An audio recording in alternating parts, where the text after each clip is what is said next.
napakataas na karangalan na i-introduce ko sa inyo si Barangay Chairperson, Chairwoman, Madam Vilma Tokong dito sa Barangay Magkawa, Albarca Municipality. Husband niya si Vice Mayor Mar Tokong. Pero silang mag-asawa ay napakagrabe na yung dinaanan nila mag-asawa para sa pagsisilbi dito sa Albarca. Madam, pakikwento yung naging buhay nyo dito. So, welcome po sa inyo, sir, na nandito po kayo sa area ng Barangay Magkawa, Albarca ng municipality. Ako po ay si Vilma P. Tokong, bilang punong barangay dito sa Barangay Magkawa. Nagsimula ako ng 2018 hanggang ngayon na naabutan ko naman ang position ko hanggang ngayon. At saka baka na susunod naman election, baka nandoon pa rin ako. Sa ngayon po, mahirap po ang naraanan namin noon kasi parang wala po kaming serbisyo, wala po kaming kaming mag-asawa. Mahirapan po kami dahil sa situation ng Albarca. Mula-mula talaga dito sa aming barangay ng Magkawa. Kasi noon po, sir, itong daan po, yung galing Tipo-Tipo papunta dito sa Magkawa. Ito po yung daanan ng mga abusayap, yung mga lawless element. Kung magpunta sila sa Makalang, Dianapa, o Ginanta, at saka naman kung papunta naman sila doon sa mga baba, yung sa Kuhunleno, papunta hanggang doon sa dagat. Ito po yung daanan nila. Ito po yung tiniis namin, sir, kaya nga ang gusto namin na palagi kami nag-request, pumunta kami kay Gob, pumunta kami sa batalyon, naghingi kami ng trupa, dapat may trupa talaga dito. Kasi hindi namin na matiis na daan-daanan kami ng mga abusayap, dito nagtambay sa bahay ko, naghingi sa amin ng mga ganito-ganito. Yun. Pero yung lahat yung ginawa nila sa amin, sir, pinaalam ko talaga sa sundalo. Madam, pwede mo ikwento na anong feeling ng ganon na may mga armado sa bahay nyo na respetado kayo dito, tapos may mga abusayap dito. Ano yun, nakakatakot ba yun? Medyo matakot naman ako, sir, at saka medyo hindi naman matakot kasi alam ko yung ginagawa namin hindi naman para sa amin man lahat. Kasi pag inekstrektuhan ko po yung mga abusayap na hindi ko sila padaanin at saka hindi ko sila asikasuhin, baka sa amin naman sila tatarget sa amin. Kaya nga naghingi ako ng paumanhin sa mga sundalo, yun lang ang hinihingi ko. Hindi namin matiis, hindi namin pwedeng bawalin yung mga tao na yun, dadaan dito sa akin, nagtambay dito sa akin. Kung pwede, ito lang ang challenge, ito lang ang chance para hindi sila dadaan dito sa akin. Lagyan nyo kami ng tropa dito sa Magkawa para na safe yung mga aming mga civilian. Pero sa ganon pa rin, sir, kahit may tropa pa rin dito, may nangyari pa rin, nagkandak pa rin sila ng ambos. Malapit lang, sir. Oo, dyan lang. Pero palagi kami, sir, na biktima kahit ganon. Kasi kada may sundalo na yan, sir, lahat yung anong mangyari sa sundalo, nandoon pa rin yung mga husband ko, yung mga anak ko, pati ako na, nandoon pa rin kami. Hindi namin pwede pabayaan ang mga sundalo. Kasi mismo talaga ako ang nag-request doon sa batalyon na lagyan ng trupa ito. Kaya nga hindi ko sila pwede pabayaan kung may nangyari sa kanila na nandoon pa rin kami. Parehong-pareho kayo ni Vice eh. Ano yung kami. Ano nyo na hindi ko namin pwedeng pabayaan yung sundalo? Bakit ganun yung sense of responsibility nyo na yung mga sundalo? Kailangang maalalayan nyo, Kasi, sir, alam ko yung sundalo lang kasi isang lang yan, isang Diyos lang po tayo, sundalo man o hindi, isang Diyos lang yan. At saka ibang-ibang ibang-ibang, ano ba yan, tawag? Ibang-ibang, ano ba yan sa yung mga sabi nila, sa bangsa ba sa amin, sir? Pero ang namin, sir, kaya nakapunta dito ang sundalo, maghanap buhay rin sila dahil sa pamilya nila. At saka alam din namin kaya sila nagpunta dito sa amin na mag-protect sa amin mga sibilyan, lalong-lalo na sa mga leader ng mga taga dito sa Albarca. Kaya nga, protektahan namin din sila. yun ang naisip namin, hindi din kami papayag kung may nangyari sa kanila dahil sa amin. Kasi alam namin yun, kaya sila nagpunta dito sa amin na magprotekta talaga sa aming mga sibilyan. Oo. Pero ang ibang tao, sir, hindi nila talaga maintindihan kung bakit ang sundalo nagpunta dito sa amin. Bakit ang sundalo maggawa ng ganito. Hindi nila alam. Hindi nila alam na yung sundalo kaya pinuntahan nila yung hindi sila naggawa ng masama. Hindi. Hindi ba kayo pinaghihinalaan noon din ng mga Sundalo? Hindi. Yung kabilang grupo na Yun na nga, sir, kaya nga yung hindi pa kami sa governor. Hindi pa kami sa governor. Yung MI mismo, wala pa yung lawless element. Yung MI pa talaga.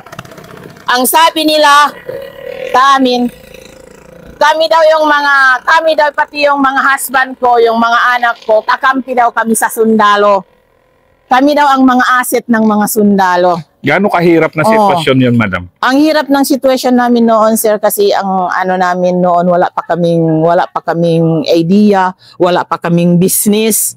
Yung namin nag-security lang ang husband ko doon kay Joel Maturan. Doon siya yung tawag nila na Blue Guard pa noon, yung iska ni Joel Maturan. Ang husband ko, sir, nag-duty yan sa 41. Tapos ako nandito, ng mga anak ko. Yung mga 32nd na yung nandito sa posto. Sa ngayon po, sir, kasi ang gawin ng mga sundalo, sabi niya, Madam, hindi pa ako madam noon. Sabi niya, naggawa ka ng kahit maliit lang isnakan dito. Kung wala kang, sabi niya, naghanap ka lang kahit saging prito saging lang, sabi niya, para may maisnakan kami. Sabi niya, yun ang doon ginawa. Doon ka nagsimula yung... yun nagsimula yung namin. Doon siya. Nagmula noon, sir, na lumapit sa amin ang sundalo. Kasi parang yung dito talaga sa Magkawa, iwan ko lang sa ibang barangay, wala talaga, kunti talaga yung nakaintindi ng mga Tagalog. Kaya nga sa akin sila lumapit. Dito na sila doon na nagsuspect na sa amin yung mga MI, na hindi ako pwede lapitan ng sundalo, hindi ako pwede benta ng mga ano-ano dito, dapat alas 6 pa na sirado na yung tindahan ko at wala ng Tapos maggawa pa sila ng marites, sir, ng chismis tungkol sa akin. Nagpapadala pa yan ng letter, iniwan lang dyan sa tabi-tabi. Ito yung tindahan mo dati. Oo, yun. Pero ako, kubo-kubo pa to, sir. Kubo-kubo pa yan. Yan, tindahan yung mo. Nakasulat doon, sir, Murilin, huwag mong iwanan yung asawa mo sa bahay. Kasi palaging may kasama na sundalo. Oo. Palagi nagkausap pati yung sundalo. Anong sabi ni husband ko? Sabi niya, hindi naman ako magtiwala. Magtiwala man ako. Pero alam ko, ang asawa ko, hindi naman yan matulog paggabi sa bahay. Pupunta ako sa bahay ng kapatid niya paggabi, pati yung mga anak ko. Pag mga 5 na doon na kami, pati yung mga anak ko, hindi ako matulog sa bahay. Yun ang chismis sa amin. Pero tiniis namin yun, sir. Kasi mahirap kami, wala kaming ibang maanuhan. At saka naobserbahan ko naman ang sundalo. Parang tinuring din nila kaming pamilya. Kasi alam nila yung situation, alam nila yung buhay namin, kung ano kami. Lahat yung mga anak ko, bali 3 anak ko. Yung official na noon si Lieutenant Gabales, siya po ang nag-alaga sa anak ko. Oo. Maaga pa yan, pinapunta niya na dito yung mga private niya, pinakuha sa akin yung mga anak ko 3. Sila ang nagpakain sa loob. Gaano kabata pa noon? Maliit pa, sir. Siguro mga 6 years, 7, kasi sunod-sunod man yung mga anak ko. Pagkaalis ng 30 seconds, sir, pumalit yung yung 18 IB. 18 IB na doon na nagsimula yung Abu Sayyaf. Sige nga, madam, gaano kabigat ang Abu Sayyaf versus nung panahon pa ng mga MNMI dito? Gaano kaiba yung mundo nyo? Nag-iba yung mundo nyo nung panahon na yun na? Kasi mahirapan ako noon sa yung second na, sir, sa Abu Sayyaf na. Kasi yung MI pa, sir, kada may ambos sila o husband ko lang ang kasama sa sundalo. Kaya nga palagi kami pinagalitan ng mga MI, bakit daw sama-sama siya.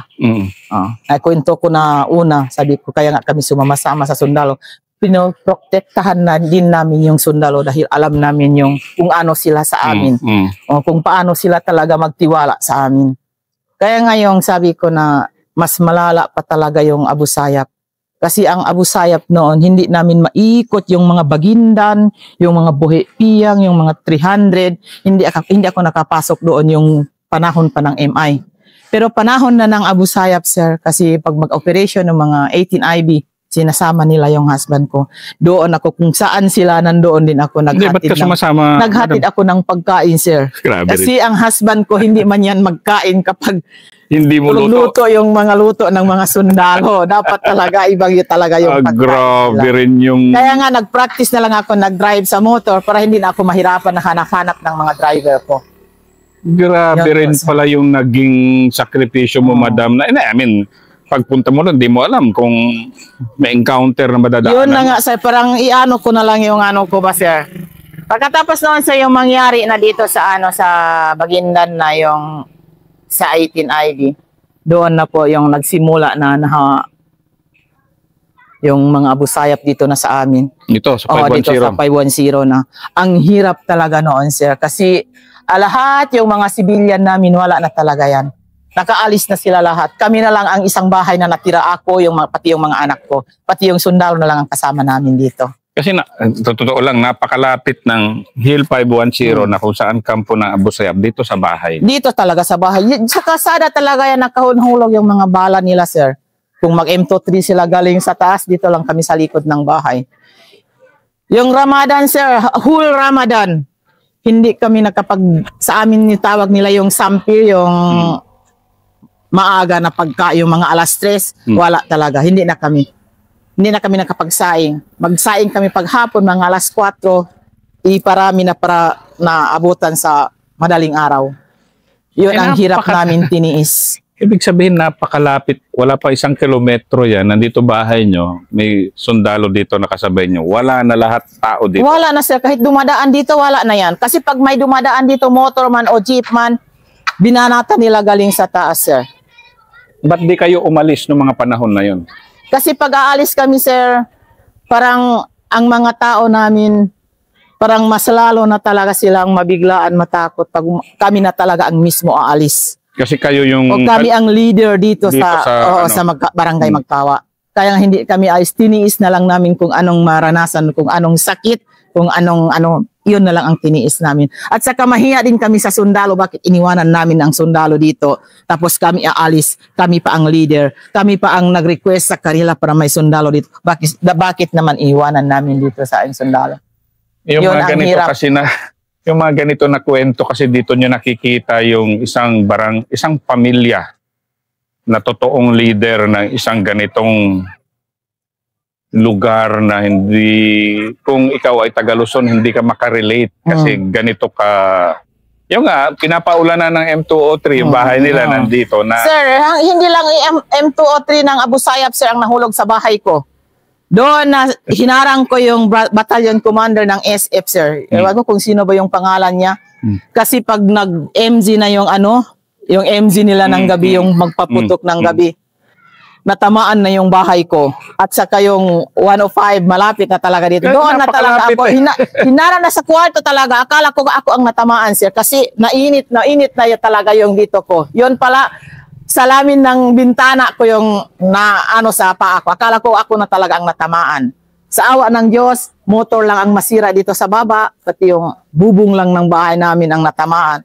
Kami wala rin. Kaya nga sabi ko kay sir, hinarang ko yung batalyon ko, sir, kung pwede sir, nagkape muna tayo dito. Sabi niya, sige madam, pwede. Sabi ko, sir, totoo pala yung haka-haka ng mga tao. Si Isnilon Hapilon pala ang operator ng MG ninyo. Tapos sabi ko, ang operator ng 105 si Puruji Indama pala. Madam, hindi yan totoo, huwag kang magtiwala dyan. Bakit natamaan, sabi ko, ang bahay ko? Ilang beses na sila nagpaputok. Bakit hindi pa nila makontrol yung nila? Bakit pa talaga sa bahay ko? Anong ibig sabihin yon? Yun ang sabi ko sa kanila. Yun na hindi masagop. Pinagalitan na ni Batcom yung CEO dito, yung Charlie Company, si panahon pa ni Arias. Sir Arias noon. Dito sa akin. Ang hirap, sir. Kaya nga hiningi ko sa Diyos, hindi ko na talaga payag na ulitin pa yung nakaraan yung mangyari sa amin dito. Doon na talaga masakit sa akin, sir, yung umakyat na yung anak ko sa taas ng bundok. Kasi talagang di ba, yung Yung anak mo na nandyan. Oo, si Popoy, oo. Ang talagang Oo. umakyat.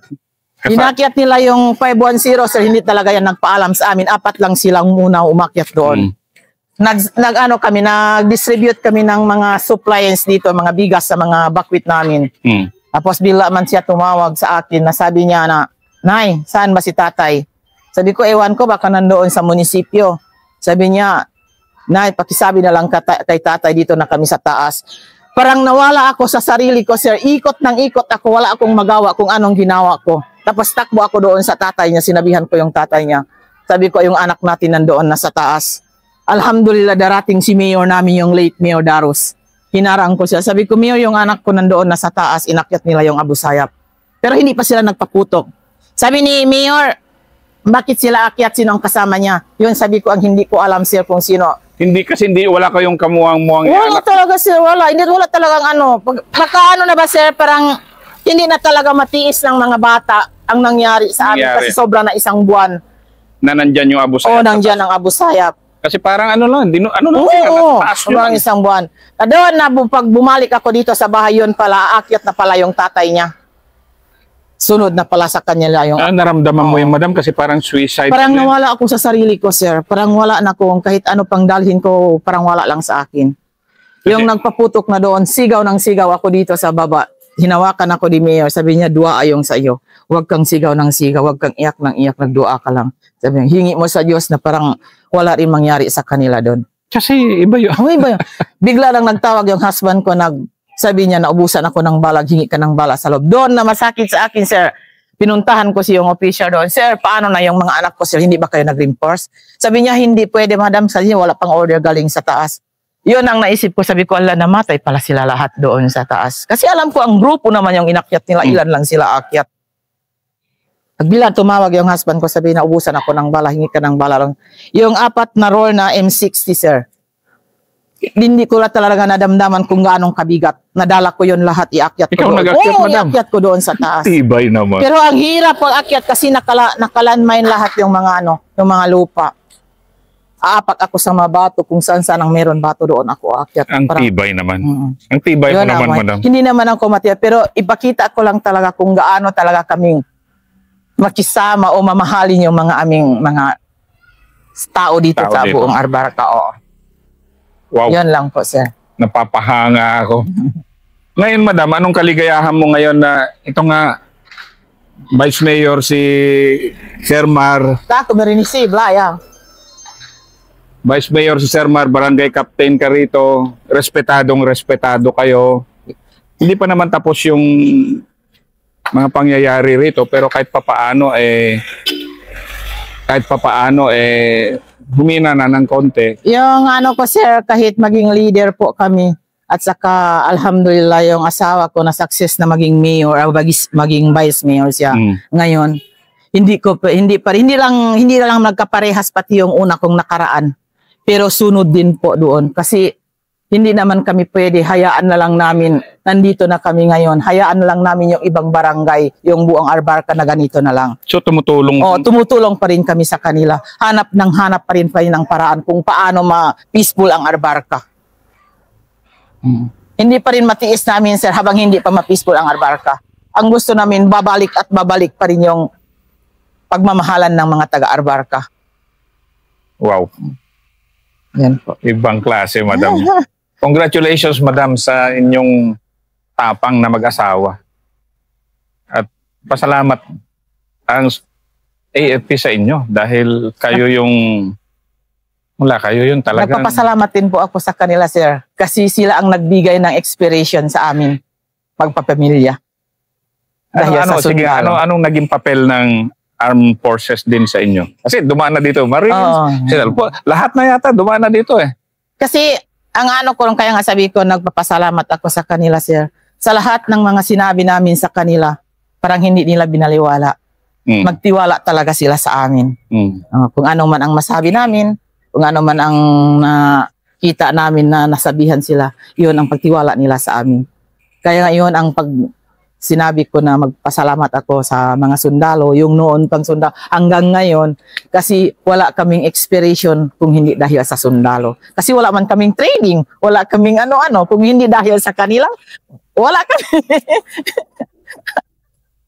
Grabe. Maraming salamat, madam. Magsuko din, sir. Alhamdulillah. Alhamdulillah. Salamat din sa pagdating nyo na-interview nyo kami. Hindi nito na anuhan namin na bigla lang. Sinurprise nyo lang kami. Pero maraming salamat na ma-interview mo ako at nabigay ko sa inyo yung kung ano talaga yung nasa loob ng dibdib namin. Wow. Nalulula ako sa tapang nyo. Maraming salamat, madam. Thank you, sir. Magsuko rin at Magsuko. salamat.